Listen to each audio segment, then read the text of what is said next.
in this class.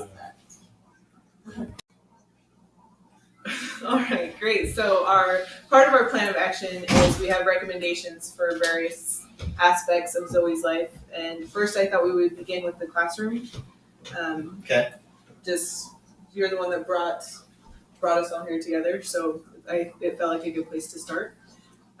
Before we can begin to shape and change any of Zoe's behavior, she really needs to feel safe in the classroom. We've been talking about her feeling unsafe and that kind of being the predictor of her behavior outbursts. And so to start with, we need to create a safe environment for her. Do you feel like your classroom is a safe environment for her? I feel like it's safe. I mean, majority of my students, I feel like they seem comfortable, but I will admit that I'm pretty rigid with my rules, and I need I need those things so that we can run efficiently in the classroom. But what would you suggest to make it more safe? Well, we've talked a lot about transitions, and you noticing that the outbursts happen during transitions. Yeah. Can you kind of remember what you might be saying or doing during those transition times before she escalates? If everybody's moving on, I can think of one instance. If everybody's moving on to the next thing, you say, we're moving on to this part of the lesson, whether it be getting out new materials, let's get out our colored pencils, whatever it need to be. I'll tell everybody, and then I'll see that Zoe's kind of lagging behind, and I say, Zoe, you need to get your pencils out. We're starting this now. And that's where I start feeling a little friction from her, I guess. Okay. Where she starts kind of digging her heels. Yeah, she'll, and there are some of those times, and I've had other times where she'll say, okay, sure, and she'll do it after the second request. But I've had other times, too, where she's gotten pretty defiant. She just says, why? Why do I need to get them out? No. And then that's taking away from my lesson time for us to get on to the next thing, just to say, well, this is the next part of the lesson. And then she's taking away time where I have to say, well, we're doing this because it's important to learn this. It's important to learn that. At the end of the day, like any other student in the classroom, she needs to do it because I'm asking her to do it. And because, it's the same that a principal would do to her and all that. So it's frustrating. And so I apologize if it sounds like I'm losing my temper, but it's hard in some of those times. Yeah, it can be really difficult to get that pushback when you're asking for something that comes across to you as something simple. Yeah. For her to just easily engage in doing, and she's pushing back at you to not do it.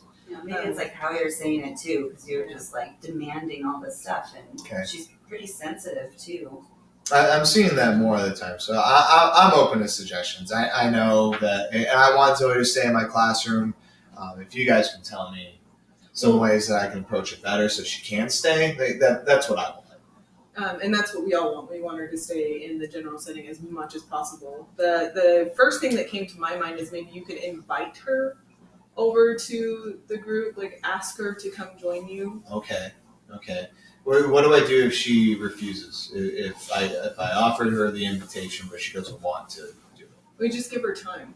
Okay. Just give her a extended response time and allow her to come over in her time so she feels like she's making the choice to come over and engage. So you could just say, hey, Zoe, when you're ready, why don't you come over and join us? We're going to get started.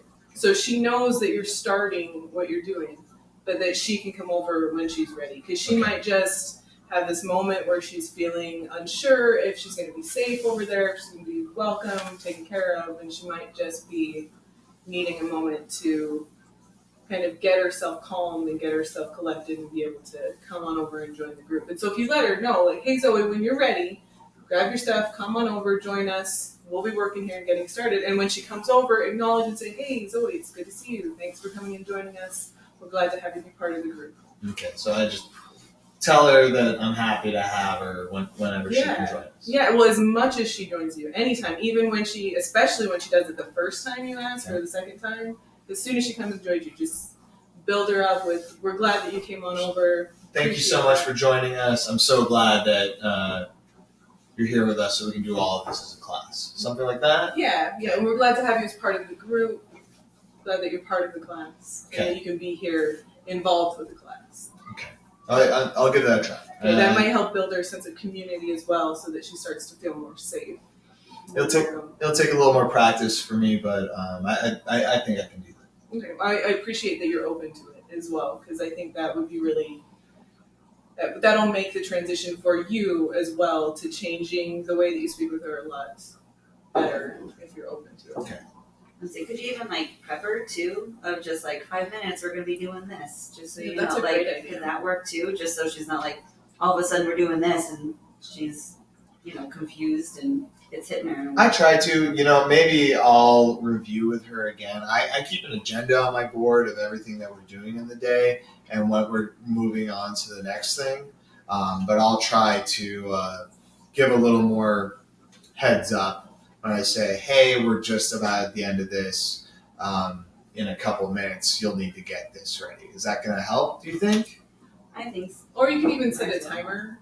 Okay. And just for yourself, when you notice that you're nearing the end of a certain activity, just set yourself a timer for 5 minutes and just say, hey, it's good for everyone. It'll benefit everybody in your classroom. And you don't have to call her out specifically. You can just say, everyone, in 5 minutes when the timer goes off, it's going to be time to clean up and move on to reading groups or to go to lunch or to go to wherever, giving her that. I've seen some of the other teachers use that. I'll talk to them about how they get it, incorporate that into their classroom. I'll give it a try too. I think that way you're not demanding her to like do stuff. It's probably how she's perceiving it, Okay. Yeah, because then she has the morning time. She knows that it's coming. It's not a surprise to her where she's involved in something and then all of a sudden she can't be anymore. Okay. I'll give that a try. Okay, great suggestion. Thank you. Yeah. Fantastic.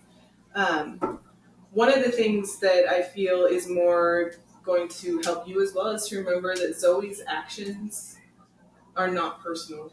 They don't reflect you and your quality of a teacher, you and your quality of a person, which are all fantastic. It's everything to do with her and her past and what she's going through and dealing with. And that's an important thing to remember as she may be escalating, to remember it's not about you. Even just to tell yourself it's not about me and to kind of step away from that conflict and give her that space to know that it's not personal. She's kind of quiet in the classroom about what her past is like. And now that I know more of it, it really does change how I'm going to approach things with her. So it's been very enlightening. And I think that alone is going to change my approach and how I see her as one of my students. Fantastic. That's good. Okay, great. The next biggest thing for her that we've already kind of talked about is the need for breaks. Okay. Because you said that when she did escalate, you would send her out of the room. Mm-hmm. And we talked about that, giving her a break from the activity of what you were doing. And so she's going to need breaks. She's going to need to be able to ask for breaks. They might not be at the most convenient times, but do you have a certain amount of time you feel that she can miss and not miss out on her education that would be acceptable? She's usually when she's ready to work, she's usually ready to do it. So if she fell behind just a couple minutes, I think I could catch her up.